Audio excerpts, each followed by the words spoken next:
Hello नमस्कार बच्चों, आप सभी का स्वागत है मेरे YouTube channel Shanti Niketan classes पर। आज हम बात करने वाले हैं कक्षा 6 गणित विषय प्रश्नावली 1 गणित में पैटर्न।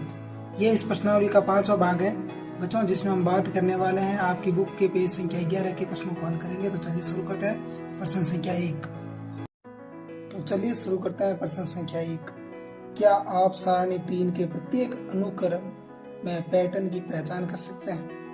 तो पहला यही है समबाहुभुज, ठीक है। जैसे पहला त्रिभुज है, फिर चतुर्भुज है, पंचभुज है और षटभुज है, 6 भुजाओं वाली आकृति। यहाँ गणन संख्याओं में एक एक भुजाएं जुड़ रही है। 3 थी, ये 3 से शुरू होकर सबसे छोटी बहुभुज जो है सर रेखाओं से बंद आकृति को बहुभुज कहेंगे, तथा सबसे छोटी जो बहुभुज है वो त्रिभुज है बच्चों, ठीक है। इस बात का आप ध्यान रखना। उसके बाद चतुर्भुज, पंचभुज, षटभुज और सप्तभुज, अष्टभुज, नवभुज और ये आपका 10 भुज। इसको हमें अपने शब्दों में दिखना है, इस पैटर्न को पहचाने की पहचान। तो ये देखिए,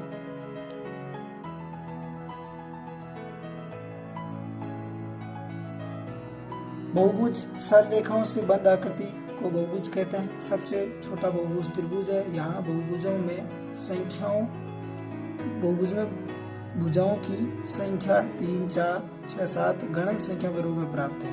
ये है 2K, यानी 2 बिंदुओं से कितनी रेखाएं खींच सकते हैं? संपूर्ण आलेख में 2 बिंदु दिए थे जिसमें हम एक रेखा खींच सकते हैं, तो 1। फिर 3 बिंदु दिए थे तो हम कितनी रेखाएं खींच सकते हैं? इसमें 3 ही रेखाएं खींच सकते हैं, तो 3। फिर हमें 4 बिंदु दिए थे 4 के, तो इसमें हमने 1, 2, 3, 4, 5, 6 रेखाएं खींच सकते हैं। फिर इसमें ये 5 बिंदु दे रखे, 1, 2, 3, 4, 5 में हम कितनी रेखाएं खींच सकते हैं? तो 5 में 5 तो ये बाहर की हो गई, फिर अंदर वाली 6, 7, 8, 9 और ये 10, यानी यहाँ 10 भुजाएं खींच सकते हैं, ठीक है। उसके बाद 6 बिंदुओं से हम कितनी खींच सकते हैं? तो ये होगी आपके 6 बार है, ठीक है।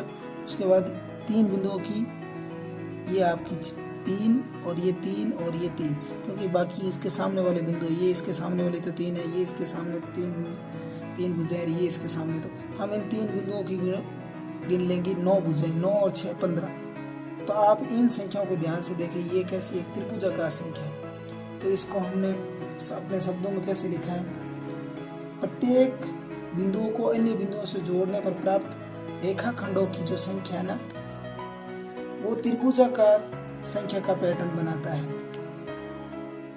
ये हमारा प्रश्न हिंदी में लिखा हो गया कि हमने इन बिंदुओं को जोड़ने पर हमारी जो रेखाखंडों की जो संख्या है वो एक त्रिभुजाकार संख्या में प्राप्त हो रही है, ठीक है। उसके बाद क्या लिखा है? उसके बाद देखिए बच्चों, ढेरित वर्ग।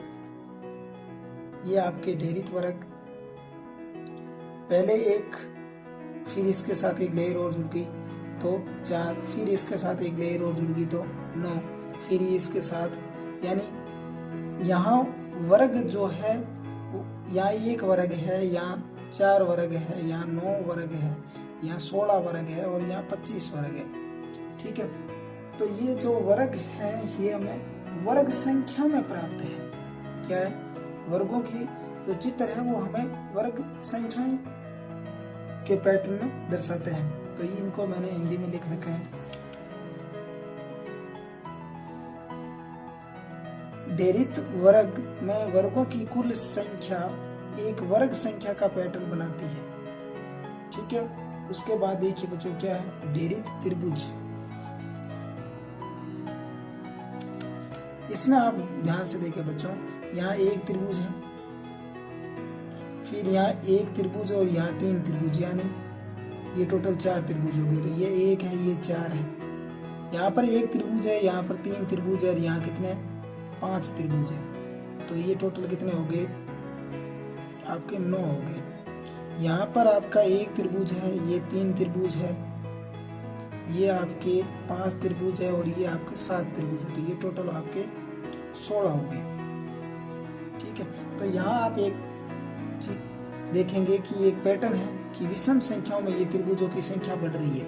तो ये 16 हो गई। तो ये कैसे होंगे, यहाँ पर ऊपर एक त्रिभुज है, फिर 3 त्रिभुज, फिर 5 त्रिभुज, फिर ये 7 त्रिभुज, फिर ये 9 त्रिभुज। तो टोटल कितने हो गए, 25। ठीक है, तो कैसे इनको शब्दों में लिखा है, देखिए। डेरित त्रिभुजों में हर बार एक बड़ा त्रिभुज प्राप्त करने के लिए उससे बड़ा त्रिभुज बनाने के लिए विषम संख्या में त्रिभुजों को जोड़ने पर कुल त्रिभुजों की जो संख्या है वो वर्ग संख्या पैटर्न बनाती है।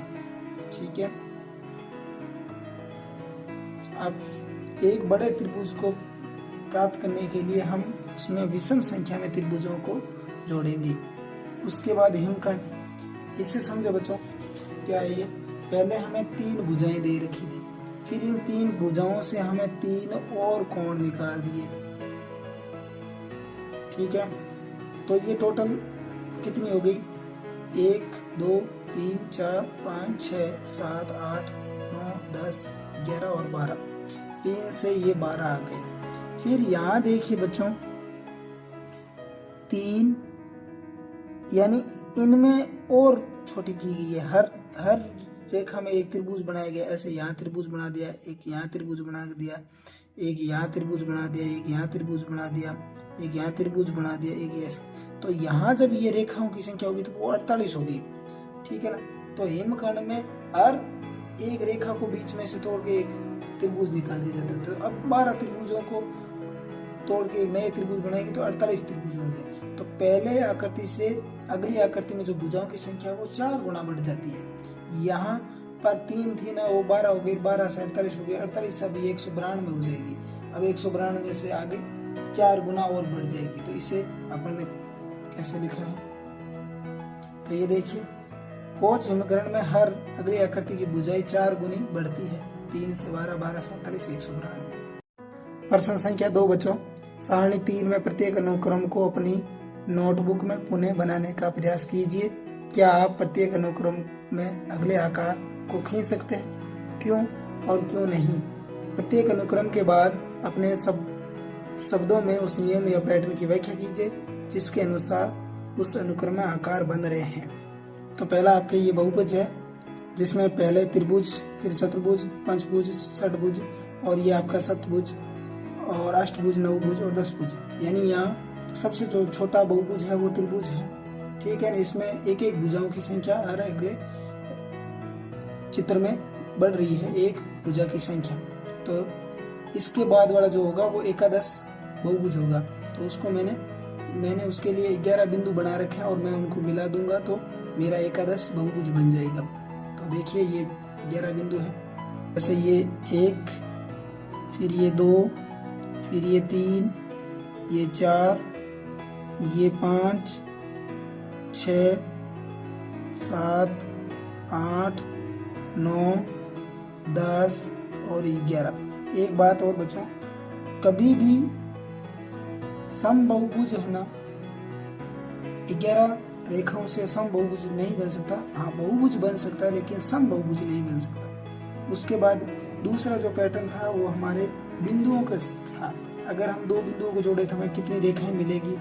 जैसे ये हमारा दूसरा पैटर्न था, 2 बिंदुओं को जोड़ने पर 1 रेखाखंड, 3 बिंदुओं को जोड़ने पर 3 रेखाखंड और 4 बिंदुओं को जोड़ने पर 6 रेखाखंड और 5 बिंदुओं को जोड़ने पर 10 रेखाखंड। ठीक है, उसी तरीके से 6 बिंदु, उसके बाद 7 बिंदु मैंने नोट कर रखे। तो इनसे हमें कितनी रेखाएं मिलेगी। तो देखिए 1 2 3 4 5 6 7, उसके बाद 8 9, ठीक है, ये 10, ये 11, ये 12, ये 13, ठीक है, ये इसके साथ मिलनी चाहिए 14, ये इसके साथ 15, ठीक है, ये टोटल 16, उसके बाद ये इसके साथ भी 17 और ये इसके साथ 18, उसके बाद देखो 18, ये आपकी 19,